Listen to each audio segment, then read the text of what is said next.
If you're a custodial supervisor at a local high school, you know that cleanliness is key, and that the best place to get cleaning supplies is from Grainger. Grainger helps you stay fully stocked on the products you trust, from paper towels and disinfectants to floor scrubbers. Plus, you can rely on Grainger for easy reordering, so you never run out of what you need. Call 1-800-GRAINGER, click Grainger.com, or just stop by. Grainger, for the ones who get it done.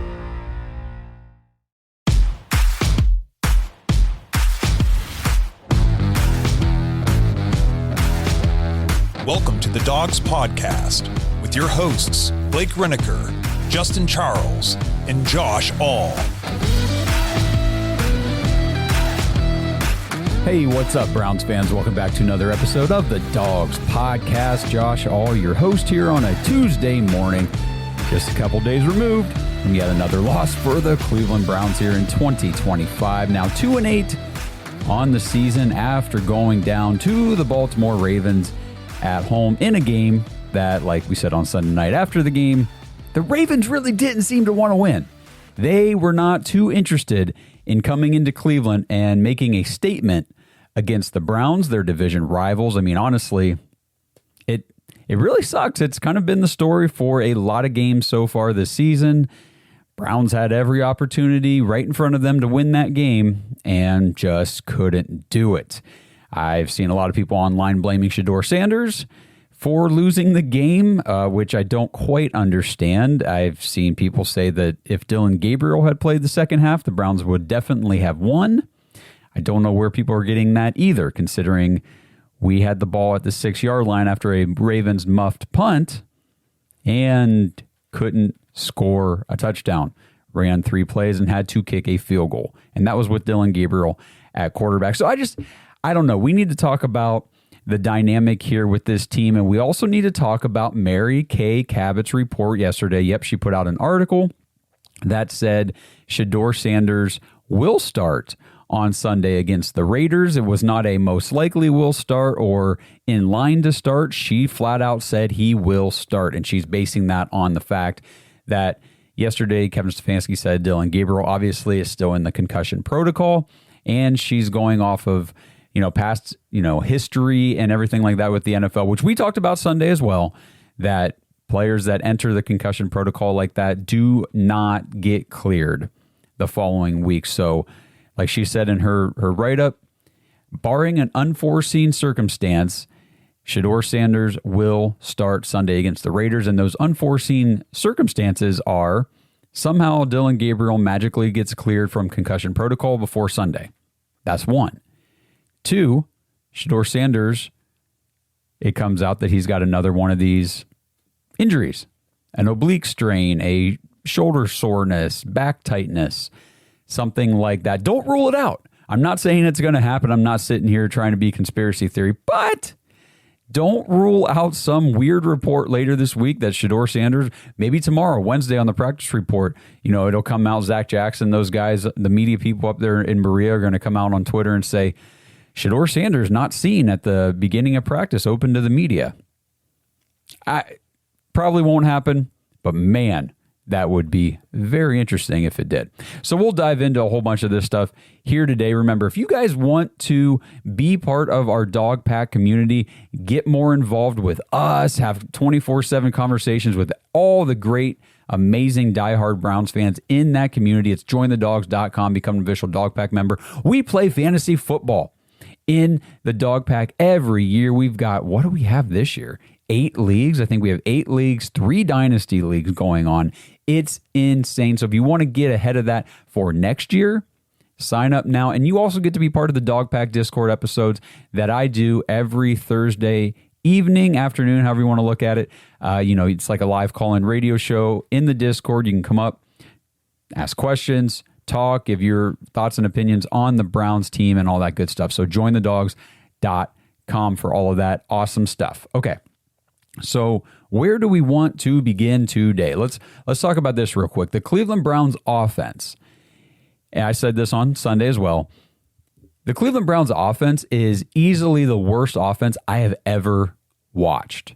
I've never seen an offense more inept, more untalented, less talented, I guess would be the right way to say that, Josh. Get your grammar right here on a Tuesday morning. This team blows. Like, on the offensive side of the ball, in all of the years that I don't know if an NFL team has ever put out a worse product on offense. I mean, KT Leviston is your backup tackle. That's your backup swing tackle. If one of your starters goes out, you got to bring in KT Leviston. Are you freaking kidding me? This guy. Okay, so let's go look at KT Leviston real quick. Okay, scratch that. We're not going to look at KT Leviston because PFF, apparently their website has crashed. So whatever. Glad I pay for that nonsense. Anyhow, whatever. I'm in a mood this morning. Probably because I didn't sleep a whole lot. It's early and I finally got my kid to sleep. So I don't even know. Anyway, let's move on here. So Shedeur Sanders is going to theoretically be starting Sunday behind an offensive line that I have not seen any updates yet on the statuses for Cam Robinson and Jack Conklin, but Cam Robinson had to leave the game. I believe that was a knee injury, wasn't it? Yes. Sorry, guys. I didn't even have time to put notes together today because my kid fell asleep and I was like, oh, put him down and get the podcast. Let's go. So we've got from Kevin Stefanski's press conference yesterday, Jack Conklin, Cam Robinson, both knee injuries, and he says we're going to treat those day to day. Now, if those two guys can't play, okay, or even one of them, that means KT Leviston is on your offensive line, and we've talked so much about how this tackle situation is killing the Browns, just absolutely killing them. They can't block anybody, and this is a Raiders team with Mason freaking Crosby on the defensive line. I don't even know who else they have. I got to go and look up everything about the Raiders to prep for Thursday's preview show, but I do know they have Max Crosby, and I do know he is a monster. He is going to terrorize our offensive line and Shedeur Sanders. So it's going to be a lot of know where you're going with the ball and get it out quick because this tackle situation is terrible. You got Dom Jones, the cornerback who was called up from the practice squad. He left with a significant knee injury, according to Kevin, said he is likely heading to IR. And then Dillon Gabriel obviously remains in concussion protocol. I'm having a really tough time today. I hope you guys can bear with me on this. But going back to my point about how bad this offense is, and it starts up front with this offensive line being atrocious. You know, the receivers are bad. The quarterback play has been terrible this year. We can't run the freaking ball, even though Quinshawn, he's doing everything he can to try to get the team yards. There's nothing to be had.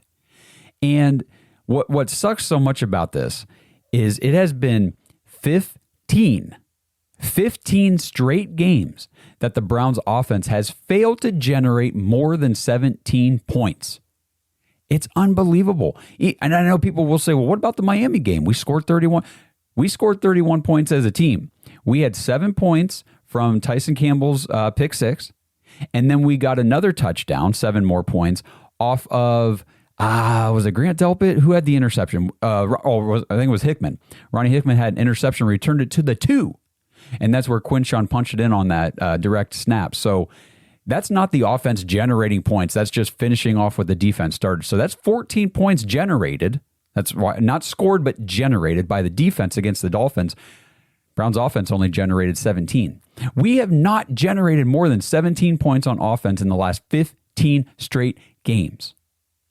And then if you want to go back even further, it has been three games out of the last 29 games, only 3 has the Browns offense generated more than 17 points. Think about that. That's almost 1 out of every 10 games. This offense is able to generate more than 17 points. No wonder we're 5-22 over the last 2 seasons.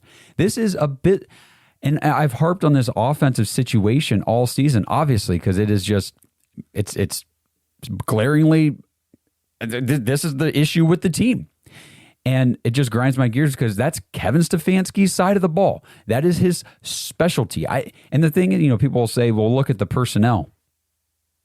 You're telling me that the Browns front office wanted to hire an offensive head coach and then provide him with nobody on that side of the ball?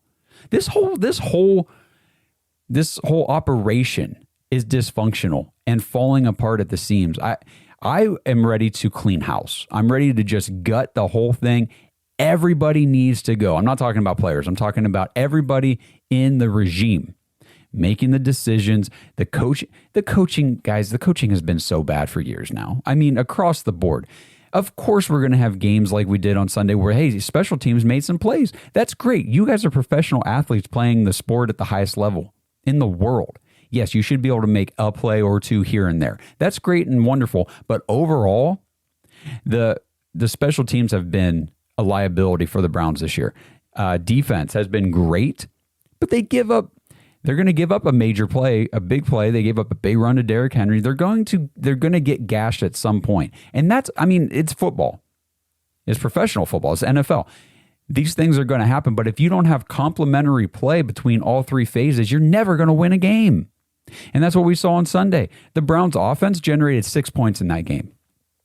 Six freaking points. You had a pick six by Devin Bush that put 7 points on the board.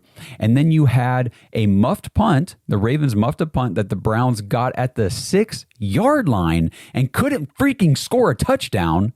We had to kick a field goal. So right there is 10 points generated by the defense and the special teams. Well, not even the special teams, just the fact that they muffed the punt. I'm not giving that as an offensive generated 3 points whenever you got the ball at the 6. We scored 16 points in that game, and 10 points didn't even come from our offense. We generated 6 freaking points. Not going to get the job done. It's not going to get it done. And, there's obviously no fix for it this year. And I'm excited for Shedeur Sanders. We're going to talk about him here and all that kind of stuff.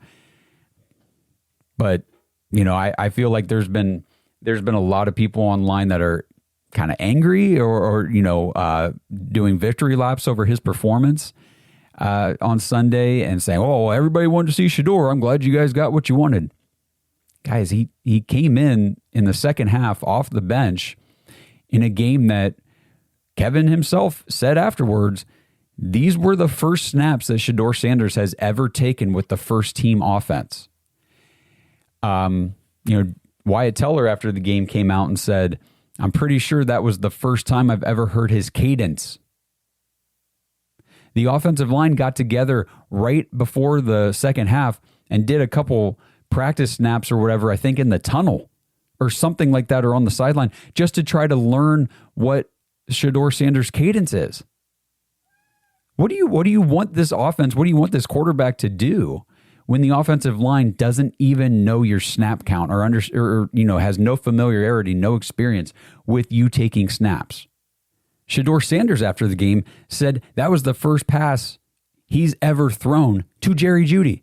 The Browns' number one wide receiver has never seen a pass come his way from Shedeur Sanders, not in preseason, practice, training camp, nothing.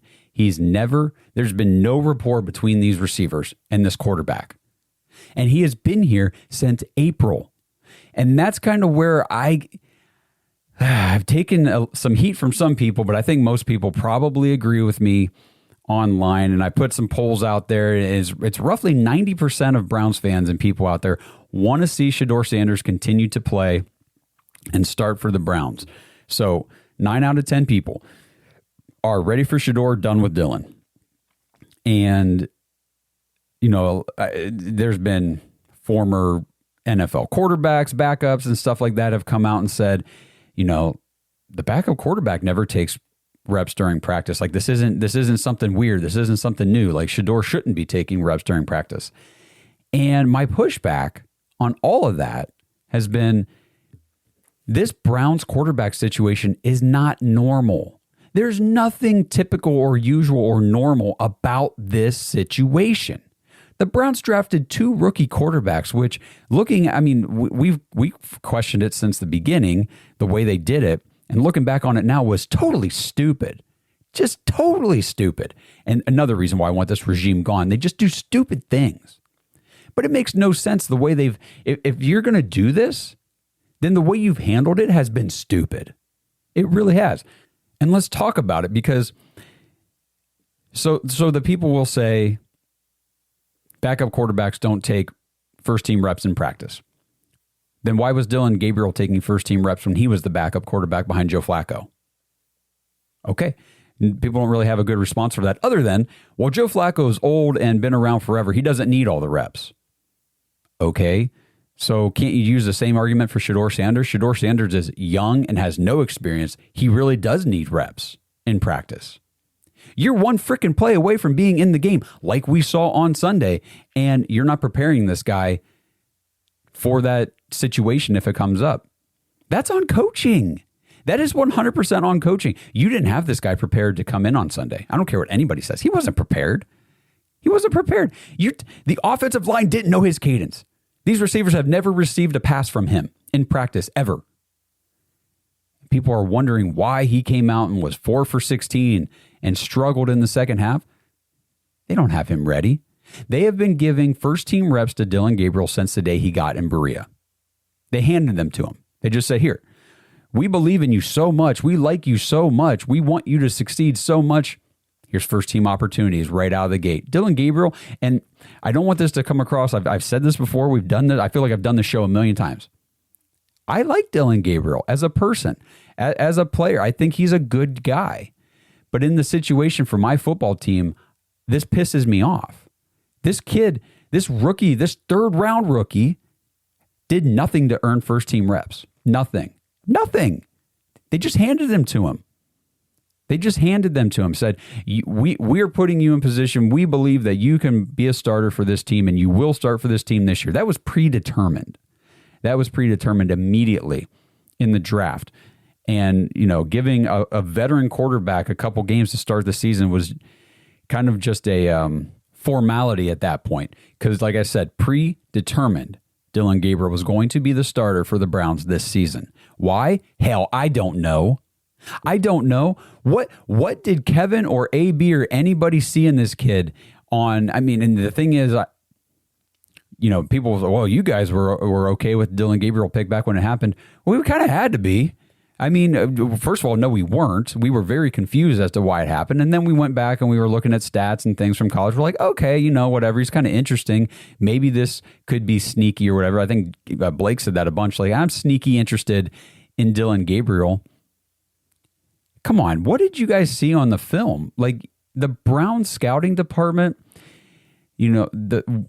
what are you watching on the tape that you said, oh, we have got to use this third round pick on Dillon Gabriel? And then for Kevin and the coaching staff to say, we have got to make sure he's our starter this year. What are we doing? And then to go back to the whole draft thing being dumb, like, first of all, and these were my reactions when it happened. It was late on, I guess that'd been Friday night. I'm watching the draft. Pick comes in. I want to see who the Browns take. Dillon Gabriel out of Oregon. I was like, what? Hadn't even talked about. I've never once said his name in the entire pre-draft process and all of the, the draft and prospect episodes and breakdowns that I did all throughout that process. Never once was Dillon Gabriel in any of my research or anything. So it was just kind of out of left field. I'm like, okay, well, Dillon Gabriel, interesting. There was a lot of guys on the board that I liked still at that point, but that's what the Browns wanted to do. So, and at that point, it kept coming through like, are the Browns going to take Shedeur at this pick? How about this pick? Because, all these teams that need quarterbacks keep passing on Shedeur Sanders. And then the Browns take Dillon Gabriel. It's like, well, Shedeur's off our board completely because we just took our quarterback. So Saturday comes around, sitting there watching the draft, not expecting anything, thinking maybe we'll take an offensive lineman or something. Now, why would we take an offensive lineman? Who needs those guys? Or a receiver, who needs those guys? No, we trade 2 picks to move back up in the 5th round to get Shedeur Sanders. And I'm like, what are we doing? What are we doing? And immediately everything about Dillon Gabriel just went out the door. Because it's like, it doesn't matter what this kid does. The focus is going to be on Shedeur Sanders now. You took the guy that everybody mocked you taking at number 2 overall at 144. And now everybody just wants to see what he can do in the NFL, because even before the draft, everybody wanted to see what he could do in the NFL. So you put a limit, an expiration date on Dillon Gabriel's opportunity, no matter how he performed. Doesn't matter. Doesn't matter if he comes out this season as the starter over his 5 starts and looks decent or has some wow plays or whatever. It does not matter at that point in the draft what the future looks like for Dillon Gabriel. You have an expiration date on him because you drafted Shedeur Sanders. That makes me think even more it was not Kevin's decision to do that. I don't think he was on board with that. So now here we are, and we knew we were a play away from Shedeur coming in, and it happened. Dillon Gabriel goes out with a concussion. Shedeur Sanders comes in. He's totally unprepared. And now you've got this rift among the fan base and media people and everything saying, that this is the way it's supposed to be. These guys are not supposed to get practice reps. And other people saying, why wouldn't you have him ready to go? I'm definitely on the side of you've got 2 rookie quarterbacks, and that's it. One's your starter, one's your backup. And if you're only focusing and preparing one of those guys for the game and giving one of those guys reps with the starters, that's on the coaching staff. That's malpractice for the coaching. I'm sorry. You've got to get both these guys ready. At least, and I'm not saying 50-50 split. I'm saying Shedeur needs to come in and get some practice reps each day during the week leading up to the game. He needs to get some reps with the offensive line, the starters, with the starting receivers, just to get a little bit of experience and rapport with those guys.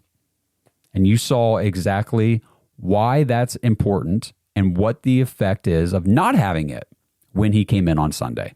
And I know that a lot of the same people who are trying to defend Dillon Gabriel and have been saying, well, you can't judge Dillon Gabriel after 5 starts, are the same people already saying that Shedeur Sanders is a bust after 1/2 of unprepared football. This episode is sponsored by Bodden Sports. Browns fans, I know Thanksgiving is the next thing on the list, but if you're in my house, we have had Christmas decorated all over the place since November 1st. That's right. It is coming up very quickly, Christmas time. And the best thing you can do is get ahead of your gift giving list and go to boddensports.com/dogs, DAWGS, and check out everything they have to offer and use promo code DOGS to get 10% off your entire order. You could find some really nice Christmas gifts for the athletes in your life. Obviously, baseball season would be right around the corner in the spring. They've got training balls. They've got regular game baseballs, bats, baseball gloves, all sorts of basketballs and other gear, pumps, ball bags, gym bags, things like that for your basketball players. And then the gifts that I really like to give family members and people like that would be the backyard games. Get those for Christmas gifts because then they can hold on to those and break them out when the weather gets nice. And it's like that Christmas gift that didn't get used right away at Christmas, and they get to experience that joy again later in the year. Badminton, outdoor volleyball, bocce, horseshoes, kickball. They've got a knockout game set. And of course, pickleball, which I know I've been saying on here I need to learn how to play. I haven't yet, but I do plan to learn at some point, and I will be getting my first pickleball set from Bodden Sports. So head over to boddensports.com/dogs and get 10% off your entire order with promo code DOGS, DAWGS, when you check out. That's Bodden Sports, BADEN sports.com/dogs. Oh, the car from Carvana's here. Well, will you look at that? It's exactly what I ordered. Like, precisely. It would be crazy if there were any catches. But there aren't, right? Right. Because that's how car buying should be. With Carvana, you get the car you want. Choose delivery or pickup and a week to love it or return it. Buy your car today with Carvana. Delivery or pickup fees may apply. Limitations and exclusions may apply. See our 7-day return policy at Carvana.com. If you're a maintenance supervisor at a manufacturing facility and your machinery isn't working right, Grainger knows you need to understand what's wrong as soon as possible. So when a conveyor motor falters, Grainger offers diagnostic tools like calibration kits and multimeters to help you identify and fix the problem. With Grainger, you can be confident you have everything you need to keep your facility running smoothly. Call 1-800-GRAINGER, click Grainger.com, or just stop by. Grainger, for the ones who get it done. All right, so I apologize. I wanted to do this episode for you guys and get this knocked out early in the morning because, again, I have no control over my child's sleeping schedule during the day. He dictates everything in this household right now. Apparently, nothing online is working. I can't get PFF to load. I can't even get Twitter to load. So there were some things I wanted to pull up and look at, and I just unfortunately am unable to do it because I don't know what's going on out there in the world. Did something crash? Are we under the zombie apocalypse? I have no idea. Anyway, you guys are going to watch this and laugh because probably nothing happened or nothing's going on with your internet. And for some reason, mine is just I can't get anything to load. It's driving me nuts. But, I just wanted to talk about this team and the organization. Shedeur Sanders starting on Sunday with, against the Raiders. And we'll do the preview on Thursday like we always do. But I just kind of want to get out in front of it and say, one, it's a road game. Our defense does not travel. We've seen that. Guys, we lost to the Jets. Okay, we lost to the. I've seen people say, "Oh, well, we're going to beat the Raiders."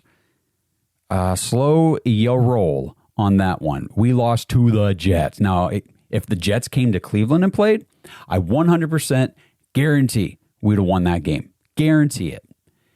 It is the strangest phenomenon that the Browns defense, same players, same scheme, same coaching, two completely different units when you're at home versus when you're on the road. I don't get it. It is so weird. I understand there being somewhat of a differentiation between the output home and away, just because obviously you got your home fan base, you got the away fan, there's some of that energy in the stadium noise and all that kind of stuff. I get it. But it's so drastic for the Browns defense. It's unreal that they can be so dominant. They're like the number one defense, baby. They are elite when they are in Cleveland. You get them out of Cleveland and in some away stadium, I don't even know who they are. It's like they're imposters. So weird. So that's why on Sunday against the Raiders, I'm like, let's just hang back, because Geno Smith and that Raiders offense has not been looking good at all. But, guys, we lost to Justin Fields and the Jets offense. The Raiders are definitely better than the Jets. Geno Smith is better than Justin Fields. They've got Ashton Genty. They've got Brock Bowers. They've got some dudes on offense, and it does concern me against our road defense.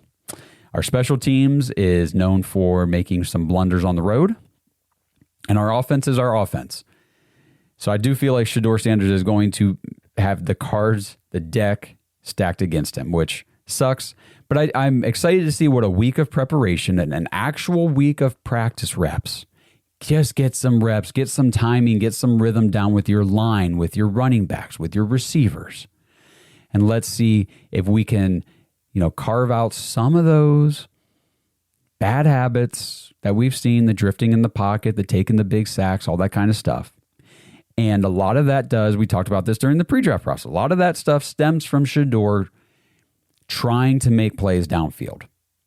And that's not a bad thing. It's not a bad thing to have your eyes downfield, waiting for the guy to come open, waiting for the big play, all that kind of stuff. But you have got to know your internal clock and when it's either time to dirt the ball, throw it out of bounds, or hit the check down.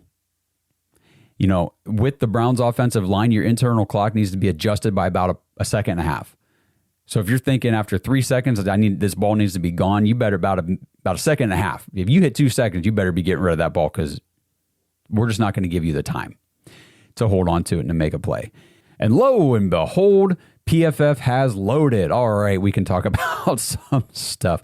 I do appreciate you guys just kind of hanging with me through this one. I know this episode's probably been more rough than a lot of the ones I do, because like I said, didn't have a chance putting notes together, trying to get this done before my kid wakes up. And, God, the thing with let me just aside here for all you parents out there, I want to know in the comments, how crazy is your nap schedule with your kid? Because I know there's sleep training and all this other stuff.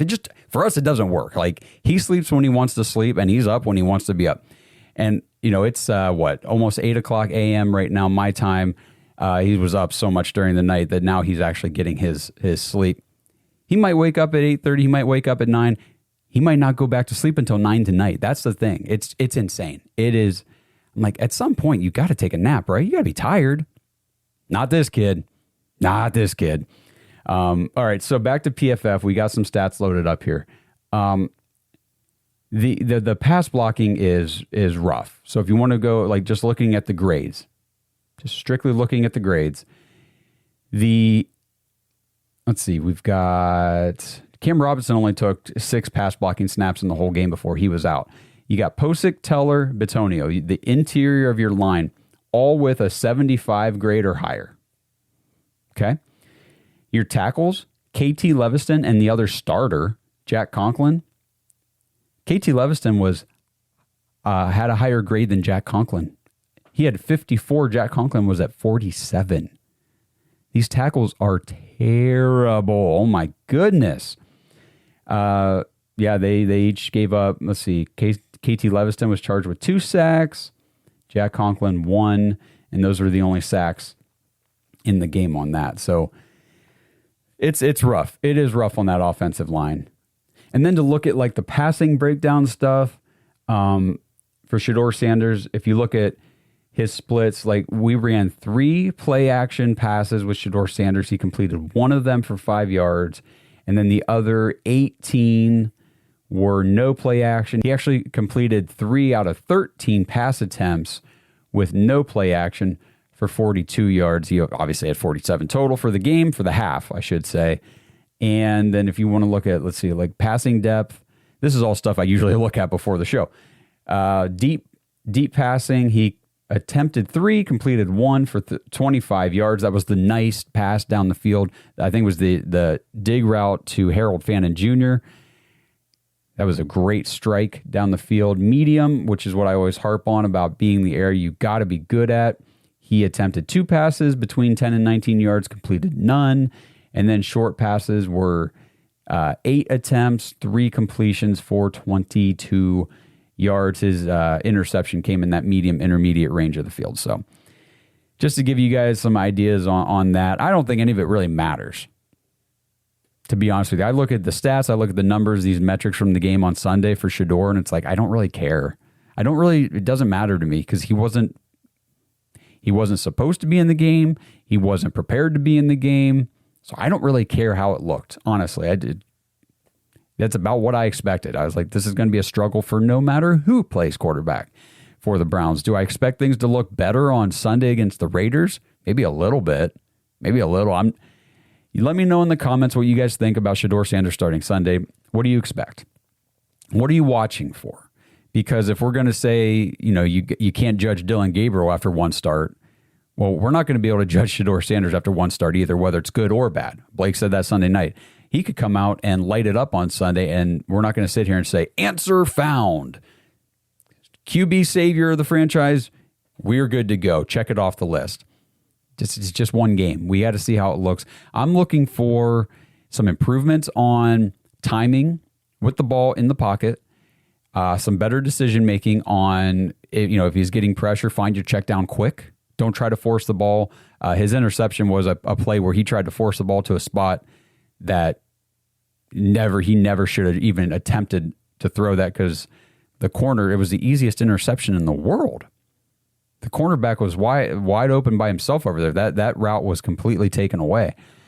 And can we sustain drives? Can we pick up 3rd downs? Can we move the ball down the field? Can we actually generate some points on offense? Can Shedeur Sanders do enough in the passing game that it opens up the run game and gives Quinshon Judkins some opportunity to pick up some yards and make some plays? Those are the types of things that we need to see. And it's all going to be very difficult to come by with the offensive line play. But we'll see how it goes. I did want to bring up real quick Shedeur's press conference after the game. I thought, again, like I don't really listen to the press conferences too much. I'll watch the clips a little bit, but I really like to just go actually read the transcripts, because then I can get a better idea of what was actually said a lot of times. So he was asked, how do you think you played in that game? And he said, I don't think I played good. I don't think I played good at all. So very, very upfront with it. Like he knows it didn't go well for him. He said, I think it's a lot of things, here's where it got interesting. We need to look, a lot of things we need to look at during the week and go and just get comfortable, even throwing routes, with Jerry Jeudy and throwing routes with all those guys. So I think that was my first ball to him all year. But other than that, I just think overall we just got to get out next week and understood.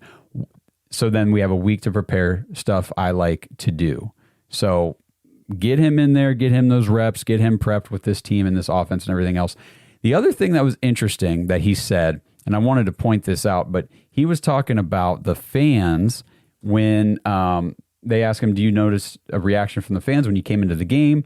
And were you able to soak all of that in? And he said, yeah, I'm extremely thankful But first, let me say this. When Dillon out there playing and all that, I appreciate the fans. I appreciate everybody. And he's talking about when they're chanting, we want Shedeur, or whatever they're chanting to get Dillon out and get him in. He says, but I'm a good person overall, so I don't really like Dillon not feeling comfortable or confident when he gets out there. So it puts everything in a tough spot, and it's not helping the team. He said, so that could be taken as, okay, I'm being a distraction, even though I ain't doing that. He says, even though I'm not doing nothing. So basically, stop chanting for Shedeur when Dillon's in the game, because he's even out here saying, like, that doesn't help us. That doesn't help us win games or be able to do what we want to do on offense. So I felt like that was a cool leadership moment for him. He wasn't asked anything about that specifically. That wasn't the point of the question. And he felt the need to put that in there. But then he continued to say, I'm very thankful for the fans. I'm thankful for the support. And I just want to go out there and do the best I can and all that stuff. So it's going to be an interesting week. It's going to be an interesting Sunday. It's going to be an interesting game. We do have an opportunity here to make a statement. The Raiders are a very bad football team overall.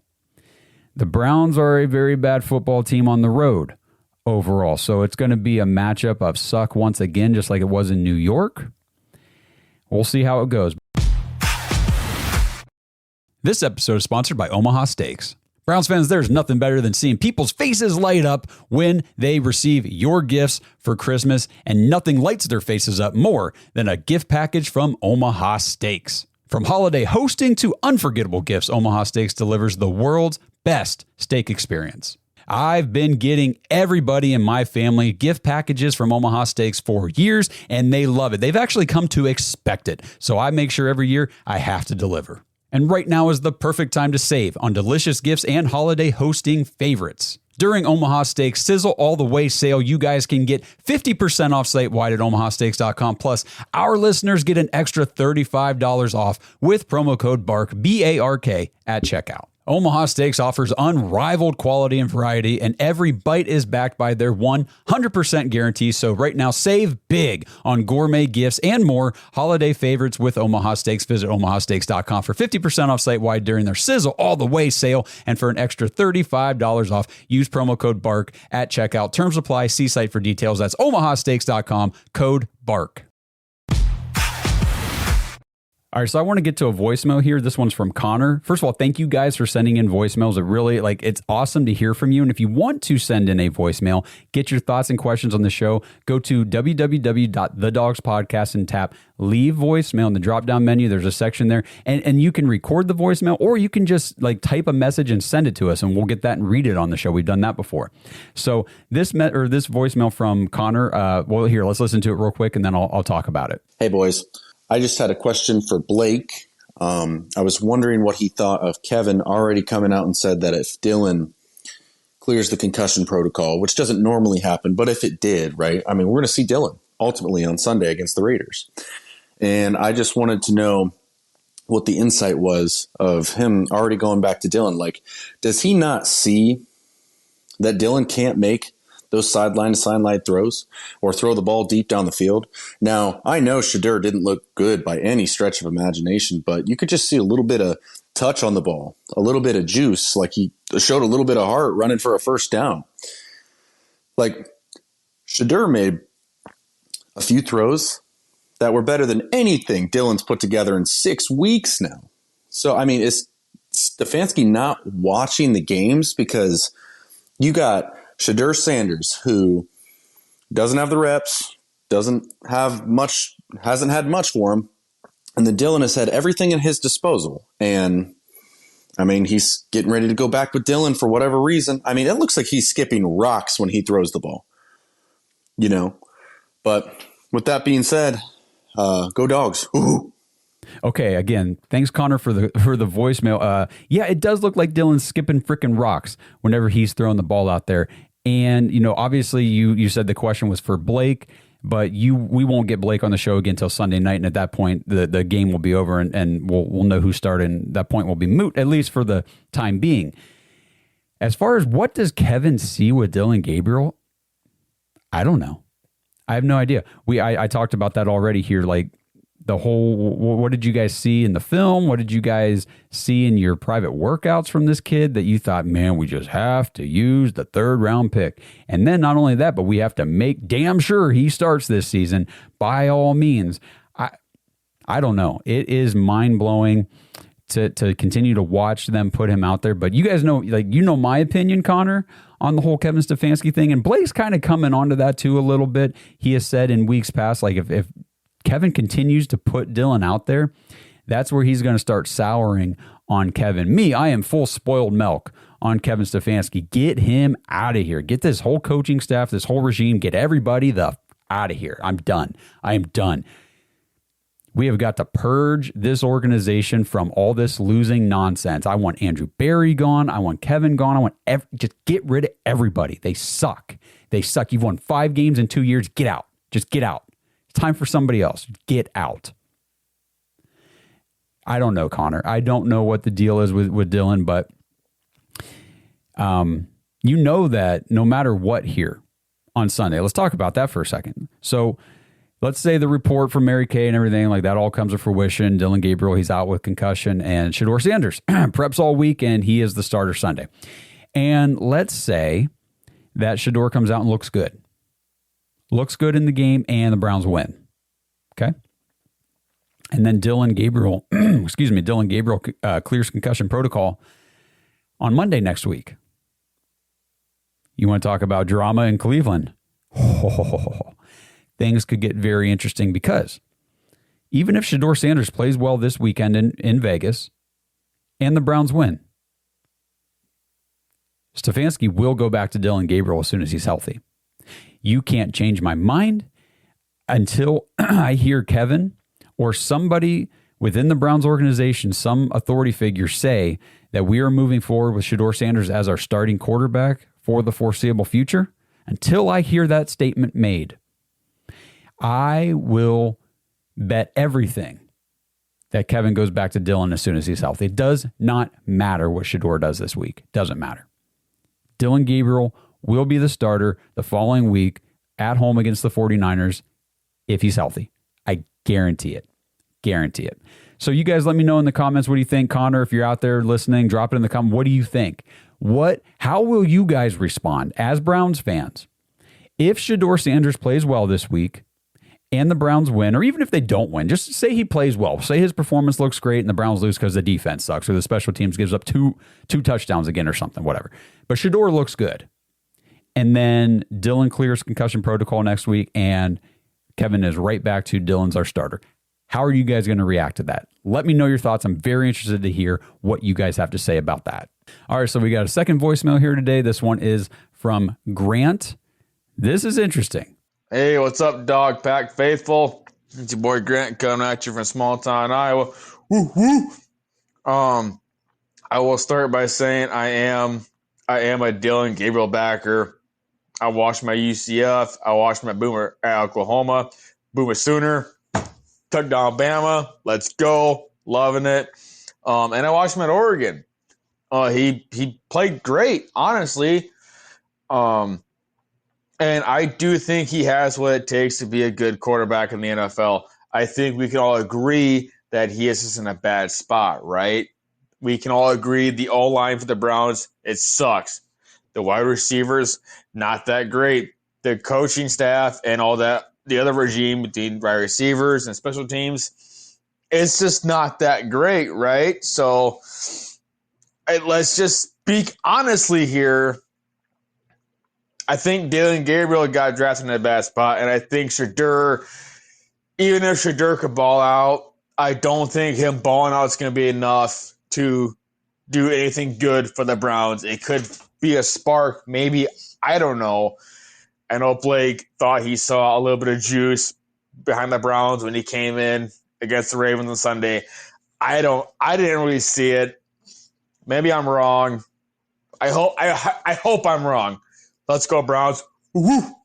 All right, thank you, Grant, for the voicemail. So you are one of the, like I said, 9 out of 10 Browns fans, at least based on all the polls and everything that I've put out on all the social medias and all of our followers. 9 out of 10 want to see Shedeur Sanders moving forward, and they're done with Dillon Gabriel. You are that one, my friend, Grant. You are the 1 of 10, my man, who still wants Dillon Gabriel. Listen, we thought that there might be an opportunity, maybe, like we said, sneaky interested with Dillon after the draft and all that stuff, but everything, and this goes back to training camp, it was like Zach Jackson, Darryl Ryder, the guys who were there watching the practices every day, they posted every single day, Dillon Gabriel does not look like an NFL quarterback. We heard that repeated so many times, and then he gets on the field, and I understand that you think he's looked good, but I personally, man, I just don't see it. I don't think he looks like an NFL quarterback. He can't make the throws.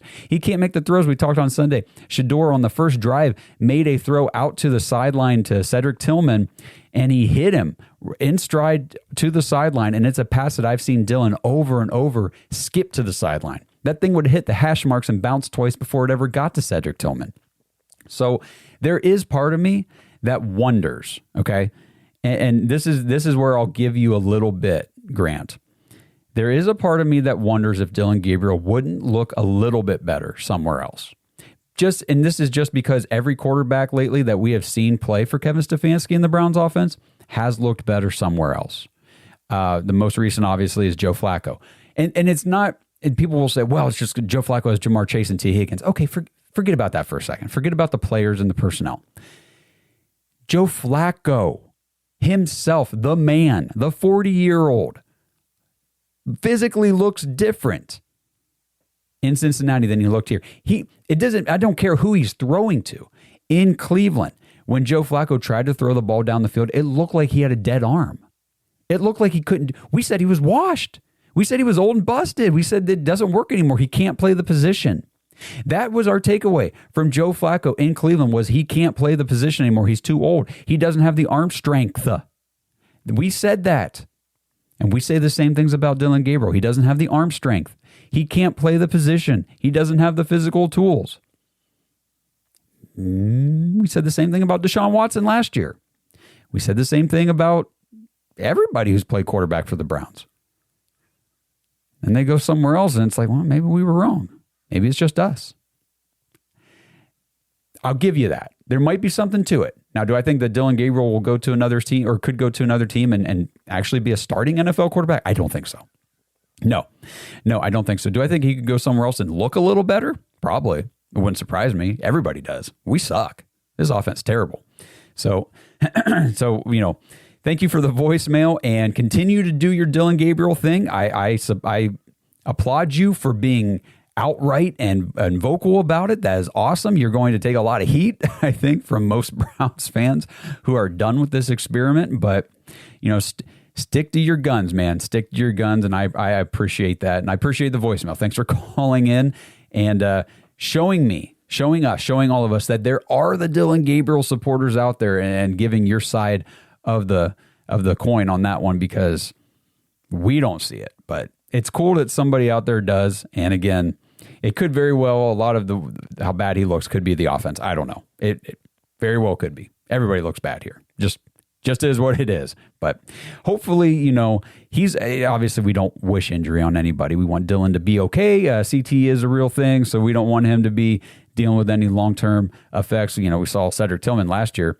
missed the entire second half of the season for the most part with a concussion. So hopefully Dillon's okay and everything, and he can come back. But, going back to Connor's voicemail, Grant, I do firmly believe that Dillon Gabriel will be the starter again, probably as soon as next Sunday. So just if you like Dillon Gabriel, you want to see more of him, stay tuned, because I guarantee you will. All right, well, I feel like that was a great way to wrap up the show. Thank you guys for sending in the voicemails. Again, I apologize for this show being a little more just off kilter, because I did not have time to prepare any notes or anything like that. Half the time today, I felt like, Twitter and PFF and stuff just weren't loading. They were popping up with server errors and everything on their website. So whatever. But I wanted to get this show done and get the content out to you guys. Talk about Shedeur Sanders. most likely, well, according to Mary Kay Cabot, definitely starting on Sunday against the Raiders. I just wanted to get this information out and give you guys an opportunity to interact, respond, post your thoughts and feelings in the comments so we can get back with you guys and all that kind of good stuff. It's so much fun hearing from you guys, and that's why we do the show. It's by the fans, for the fans, and you guys are the best fans in the world, and just appreciate you guys tuning in. Again, if you want to be part of our dog pack, our exclusive community of Browns fans for the show, it's an awesome place to be. That's jointhedogs.com. Go check it out. It's just $5 a month on Patreon. It's like I always say, you're donating 1 cup of coffee per month to our show to be a part of that group. It's really not anything you're going to miss, but all of you guys supporting the show really helps us out, continue to grow, continue to be able to do things like these Tuesday episodes. When we first started this show, it was 1 episode a week. That was it. And if it was during the season, we had to recap the game and preview the next game all in one day, and it was usually on Monday. So we had the entire week of things coming out and news and all that stuff for the upcoming game, but we had already done our preview because we could only get together once. It's all we could afford to do. Now we can do these shows. We can be more current with all the news and keeping you guys up to date, and it's just a ton of fun. So thank you again. That's jointhedogs.com for your support and to be part of our dog pack community. Again, I will see you guys. If you are in the dog pack, I'll see you live in the Discord on Thursday for the preview show. And if you're not in the dog pack, you guys will see that episode after it's released. And, we'll keep you guys up to date on all the news and everything. Follow our socials at The Dogs Podcast everywhere to stay up to date in the interim. And with that being said, we will see you guys on Thursday for the preview of Shedeur Sanders' first NFL start, most likely on Sunday for the Browns against the Raiders. Have a good week, guys. We'll see you Thursday. Thanks for listening to another episode of The Dogs Podcast. Make sure you subscribe on YouTube and follow us on Twitter at The Dogs Podcast. Get your thoughts on the show at thedogspodcast.com.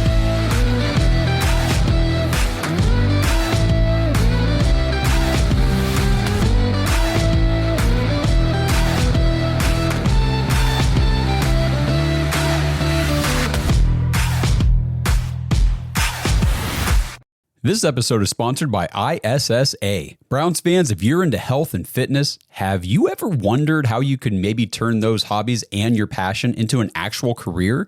If that sounds interesting to you, then ISSA has the opportunity you've been looking for.